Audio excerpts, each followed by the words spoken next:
The armed forces of the Russian Federation continued the special military operation in Ukraine on 3rd July 2022. The successful offensive of the Central Group of troops under the command of Colonel General Alexander Lepin led to the establishment of control in Vernykamenka, Zolotaryovka, Belogorovka, reaching the Severodonetsk River and having Lysizang in coordination with the certain group of troops commanded by the general of the Sergei Surovikin army. Russian Defense Ministry spokesperson Igor Konashenkov reported that Ukrainian troops groups is completely isolated in this operation.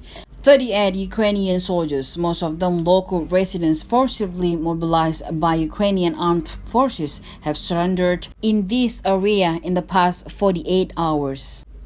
Russian units of Lugansk People's Republic fight near Lysizang, defeating the isolated enemy. Novodruzev, Maloryazantsevo, and Belaya Gora near Lysizang have been liberated the previous day. The enemy suffered heavy losses in all fronts.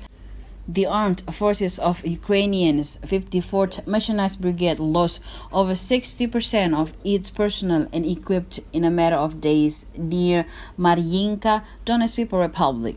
The rest of the personnel are demoralized and refused to perform combat duties. High-precision attack by the aerospace forces near eastern part of the Kharkov led to the destruction of makeshift base of the 127th Separate Territorial Defense Brigade. The attack eliminated over 100 Ukrainian soldiers and 15 equipment units. More than 120 soldiers killed by attack of the Russian aerospace forces on a foreign mercenary base. A unit of the 5th Separate Assault Regiment of the 1st Separate Brigade of the President of Ukraine was eliminated near Spornoye, Donetsk People's Republic. 8 Ukrainian militants were eliminated, 2 of them surrendered, and others fled.